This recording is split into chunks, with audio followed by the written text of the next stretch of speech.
আমরা আসিফ মাহমুদের পদত্যাগ চাই। তার এপিএসের দুর্নীতির সাথে তার সংশ্লিষ্টতা আছে, তার শক্তি তার ক্ষমতা প্রয়োগ করে তিনি দুর্নীতি করেছেন।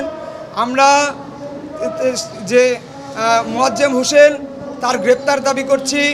স্বাস্থ্য উপদেষ্টার যে সহকারী আছেন তুহিন ফারাবী, সে স্বাস্থ্য উপদেষ্টার ক্ষমতাকে ব্যবহার করে সে দুর্নীতিতে জড়িয়েছে এবং এই যে উপদেষ্টা সেই উপদেষ্টার আমরা পদত্যাগ দাবি করছি এবং তুহিন ফারাবীর গ্রেপ্তার দাবি করছি। আমরা উদ্বেগের সঙ্গে লক্ষ্য করেছি যেখানে আমাদের একজন প্রধান উপদেষ্টা রয়েছেন যিনি একজন নোবেল পুরস্কার প্রাপ্ত, যার ইমেজ রয়েছে সারা বিশ্বব্যাপী সমাদৃত, তার মন্ত্রী পরিষদে বা তার উপদেষ্টা পরিষদে যে উপদেষ্টারা রয়েছেন তাদের এপিএসরা দুর্নীতিতে জড়িয়ে পড়ছে। এনসিপির বিভিন্ন তানভীর নামে নতুন দরবেশের উদ্ভব ঘটছে, যারা শুধুমাত্র বই ছাপিয়েই 400 কোটি টাকা মেরে দিচ্ছে। এখনো পর্যন্ত তাদের আমরা গ্রেপ্তার দেখছি না, তাদের বিরুদ্ধে তদন্তের কোনো কার্যকরী এখনো পর্যন্ত দৃশ্যমান কোনো কিছু আমরা দেখতে পাইনি। এটি উদ্বেগের সঙ্গে লক্ষ্য করছি। সেটি আমরা চেয়ারম্যান সাহেবকে জানিয়েছি। 15 দিনের মধ্যে যদি তাদের তদন্ত শেষ না করে গ্রেপ্তার না করে তাহলে আমরা কঠোর কর্মসূচি দিতে বাধ্য হব এবং সেই কর্মসূচি হবে প্রধান উপদেষ্টার কার্যালয় ঘেরাও। তখন শুধু যুব অধিকার পরিষদ না, তখন ছাত্র যুব গণ থেকে শুরু করে শ্রমিক অধিকার পরিষদ থেকে শুরু করে সারা দেশ থেকে নেতাকর্মীরা আসবে এবং সারা দেশ থেকে নেতাকর্মীরা এসে প্রধান উপদেষ্টার কার্যালয় ঘেরাও করবে। এমন একজন বিশ্ব সমাদৃত প্রধান উপদেষ্টার যে মন্ত্রী পরিষদ, সেই মন্ত্রী পরিষদে বা উপদেষ্টা পরিষদ, সেই উপদেষ্টা পরিষদের এপিএসরা দুর্নীতি করছে, সেটা তাদের শক্তির উৎস কোথায়? তারা তো উপদেষ্টাদের শক্তিতেই তারা এই কাজগুলো করছে, তাহলে উপদেষ্টারা এখনো পদত্যাগ করেনি কেন? তাদের যদি নীতি নৈতিকতা থাকতো তাহলে তারা পদত্যাগ করত।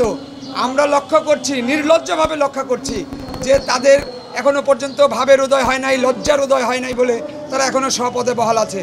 আমরা এই উপদেষ্টাদের পদত্যাগ দাবি করছি। আমরা দ্রুত সময়ের মধ্যে এই যাদের বিরুদ্ধে দুর্নীতির অভিযোগ এসেছে তাদের গ্রেপ্তারের দাবি করছি এবং তাদের বিরুদ্ধে কার্যকরী দুদকের ব্যবস্থা গ্রহণ করার দাবি জানাচ্ছি।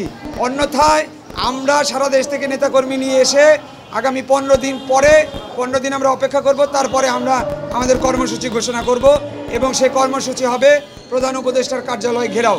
আপনাদের যদি কোনো প্রশ্ন থাকে করতে পারেন। আমি বাংলাদেশ যুব অধিকার পরিষদের সাধারণ সম্পাদক, আমার নাম নাদিম হাসান। আমার পাশে যিনি আছেন তিনি বাংলাদেশ যুব অধিকার পরিষদের সভাপতি মঞ্জুর মুর্শেদ মামুন। আমার এই পাশে যিনি দাঁড়িয়ে আছেন তিনি সহসভাপতি বাংলাদেশ যুব অধিকার পরিষদের মাহবুবুর রহমান জসিম। এখানে যিনি আছেন তিনি অর্থ সম্পাদক সৈয়দ মাহবুবুর রহমান। এখানে যিনি আছেন তিনি সঙ্গীতা হক যুগ্ম সাধারণ সম্পাদক। এখানে যিনি আছেন সহ সাংগঠনিক সম্পাদক সকাল আহমেদ। ইতিমধ্যেই আপনারা দেখেছেন মোয়াজ্জেম হোসেন যিনি আসিফ মাহমুদ সজীব ভুইয়া তার এপিএস ছিলেন। আমরা আসিফ মাহমুদের পদত্যাগ চাই। তার এপিএসের দুর্নীতির সাথে তার সংশ্লিষ্টতা আছে, তার শক্তি তার ক্ষমতা প্রয়োগ করে তিনি দুর্নীতি করেছেন। আমরা যে মোয়াজ্জেম হোসেন তার গ্রেপ্তার দাবি করছি। স্বাস্থ্য উপদেষ্টার যে সহকারী আছেন তুহিন ফারাবী, সে স্বাস্থ্য উপদেষ্টার ক্ষমতাকে ব্যবহার করে সে দুর্নীতিতে জড়িয়েছে এবং এই যে উপদেষ্টা সেই উপদেষ্টার আমরা পদত্যাগ দাবি করছি এবং তুহিন ফারাবীর গ্রেপ্তার দাবি করছি।